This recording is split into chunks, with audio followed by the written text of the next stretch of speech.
This is the Ocean Protocol 1-month overview reading for the month of March 2023. It's currently February 11th, 2023, 9:13 p.m. Eastern Time. Ocean Protocol at the time of this reading is currently 0.4552 or just above 45 cents.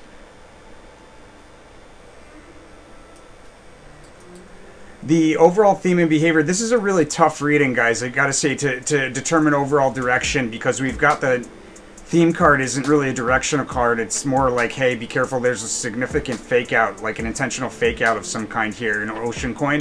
And there's quite a bit of trade opportunity to make some money here within this month. A lot of Princess of Discs.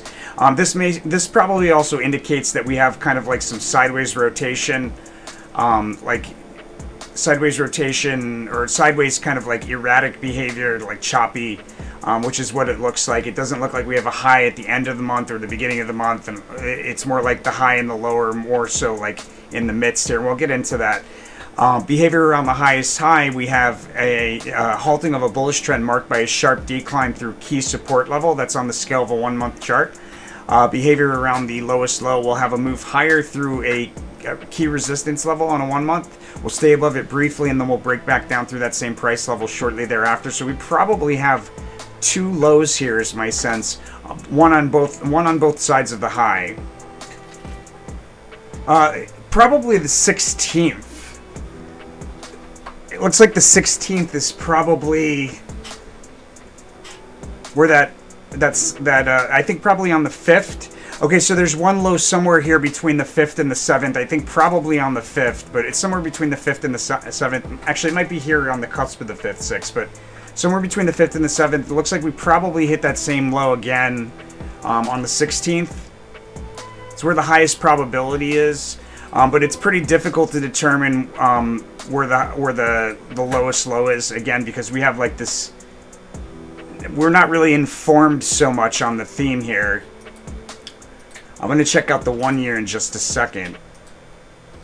So the 1 year might inform us a bit.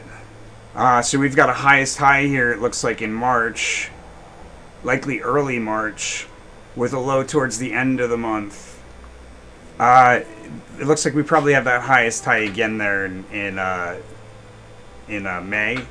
But we'll get into that later. So I think probably this is a bearish month.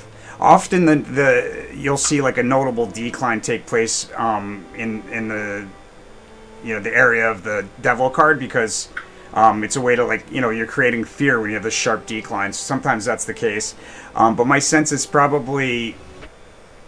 And then on the 4th, we have a sharp decline through multiple support levels. Decline continues over the cusp.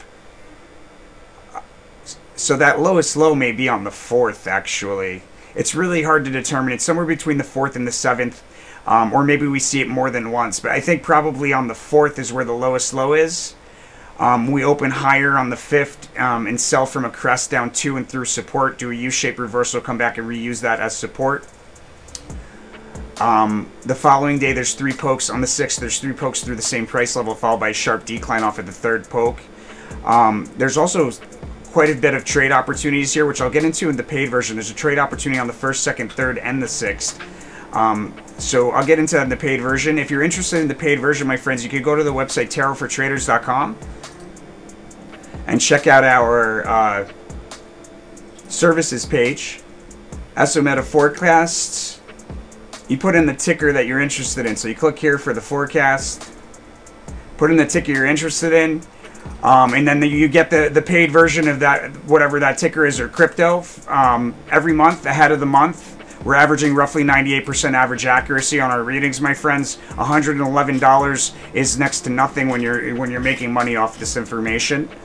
So check that out. That's a really great way to support the channel. It's probably the best way to support my favorite way to support the channel. That and the 5% rule, obviously. All right, so looks like we revisit a low on the 6th, or we come close to the lowest low on the 6th there. There's another trade opportunity, and there's a big move to the upside, breaking out on the 6th. So we do like 3 pokes through the same price level and a sharp decline to a low, and then it looks like there's a breakout Matter of fact, that breakout might be at the end of the day on the 7th. There's a key technical price level or key resistance level that's highlighted and a prominent crest or peak there on the 7th. Looks like we open lower or we decline into the 8th. But there's likely a breakout here at the end of the day, right? So we'll probably open lower on the 8th. But in the midst of a decline, out of a decline, there's a big move on a 1-month chart standing out from the bottom of a range all the way to the top of a range. That's a multi-day scale range. On the 7th, Congress might be highlighted here, but we likely have a pop and then a drop here on the 9th, followed by the establishment of important support level here on the 10th. There's also correlations here to some significant cash out opportunities, and we likely have like a highest high. There's a high probability of a highest high here on the 9th, 10th, like towards the cusp, probably leaning towards the 9th. Oops. And then on the 10th, we revisit a support level that was recently a past opportunity. There's a correlation here on the 10th, or excuse me, on the 11th to a notable intentional fake out or shakeout of some kind. Probably misleading us away from the fact that we have like another highest high here on the 12th. When we sell from near overbought territory on RSI off of that crest or peak, there's a sideways S formation on the 13th in the midst of a decline. Another cash out opportunity there and a prominent trough. Sideways S formation, a decline from resistance to support, back to resistance, back to support within like a channel there, you know. On the 14th, sideways rotation along a key support level, increasing with bearish momentum as we move forward in time. On the 15th, we have a significant trade opportunity and a very improbable move there on the 15th. Something very improbable. Looks like there's a resistance level that's highlighted and a notable decline on the 15th into the 16th. The 16th, we have a prominent low. Very likely the second location of our lowest low. And there's a U-shaped dip there to form that low, taking place near the intersection of two perpendicular diagonal trend lines. And that decline into the 16th does offer an opportunity. Again, I'll get into that in the paid. Well, there's an opportunity there to open up a long position. The exit and all that stuff I'll get into in the paid version. On the 17th, we have a rally. So there's a rally out of that low on the 16th into the 17th with what appears to be a crest at the end of the day, or a prominent crest or peak at the end of the day, but it's the completion of a rally. And on the 18th, we decline through a support level down to meet a second support level. These are important on the scale of a 1 month, and then we rotate sideways along that support. An important trough or an important bottom here on the 19th on a multi-day kind of scale. On the 20th, we decline through a key support level on a 1 month that we recently declined through once before. And then on the 21st, we have a key resistance level, a technical price level, or a key technical resistance level here on the 21st that is highlighted and creates a prominent peak or crest here towards the end of the day on the 21st or into the 22nd. There's a decline out of that peak or crest, a sideways fluctuating decline to a prominent trough or low there on the cusp of the 22nd, 23rd. Sideways fluidities, equal amounts of bulls and bears inflow and outflow moving sideways. Overall moving sideways. There might be some price swings there on the 23rd, but overall moving sideways, and we're within a range. We're bound by a range on the 29th. Looks like it's likely the upper end of a range, either there on the 29th or the 20th. Excuse me, that's the 24th. Either there on the 24th or the 25th. Looks like we have a prominent crest or peak at the end of the day on the 25th. After a period of sideways rotation, there's a fast sudden move higher, marking the end of that period of sideways rotation and creating that crest or peak. On the 26th, there's an important agreement or a merger of some kind that may be highlighted. Important decision between two leaders highlighted. Usually there's a pop and drop involved in that chart pattern there on the 26th, but this is a correlation here to a cash out opportunity as well, so we'll get into that in the paid version. On the 27th, we have a rally along a diagonal trend line, increasing with momentum as we move forward in time. Looks like there's a prominent crest or peak towards the end of the day after a notable move to the upside right at the end of the day, or on the cusp there of the 27th, 28th. Key resistance there on the 28th is highlighted. It's somewhere there, key resistance between the 27th and 28th, but we rally into it pretty notably. There's a trade opportunity in there. On the 29th, we failed to break through key resistance, and then we declined through key support. And the disappointment card usually appears at like that key resistance that we failed to break through is usually resistance that we just failed to break through, and then we falsely established support. And then we come back and we fail to break through it again with the disappointment card, followed by a decline through that falsely established support. That's usually what happens. Looks like there's a pretty big move there at the end of the in the afternoon session on the 29th. A lot of there's a prominent crest or peak there at the end of the day, and then it looks like a prominent crest, a prominent trough or low early in the day on the 30th. So we likely have a notable gap down overnight on the 29th into the 30th, and then on the 30th we have erratic behavior back and forth through the same price level, and in the midst of that there's a crest that we revisit, which was recently a past opportunity. On the 31st, a prominent lower trough.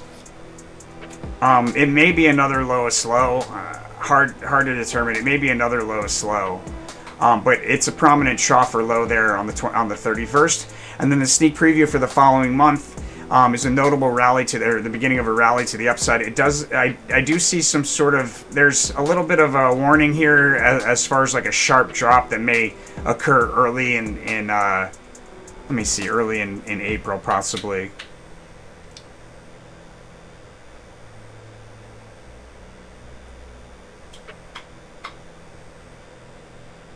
Yeah, it looks like probably in early April there's a notable drop there, followed by a big move to the upside, but we'll get into that in the April reading.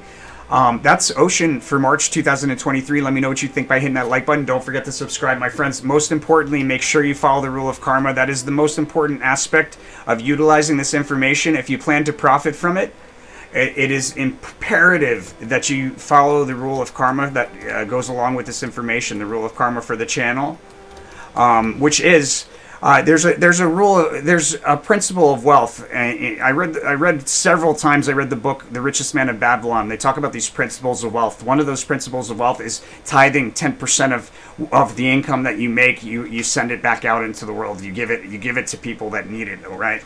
So with that said, we've kind of taken that, and what we do is we take 10% of the profits that are made from the information in this channel, and we're trusting in the people utilizing this information.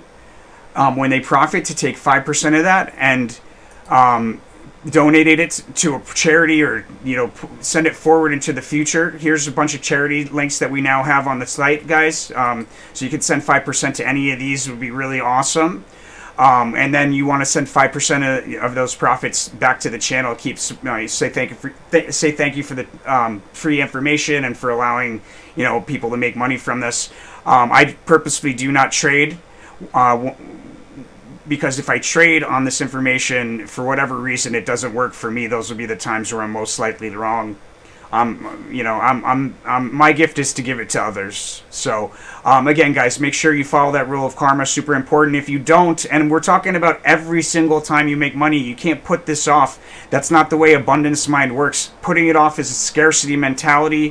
What your mind has, your mind will get more of. If you have scarcity mentality, you're breaking the flow of abundance to you. So make sure that you follow this rule of karma every single time. Doesn't matter if it's $1, doesn't matter if it's $100,000. What matters is that you follow it and maintain abundance mentality.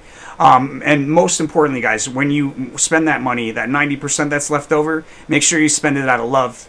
As long as you spend it out of love, the universe is going to send it back to you tenfold in all directions, my friends. I will see you on the next one. And stay tuned for those of you that got the paid version. We're going to get into the best trades here in just a sec.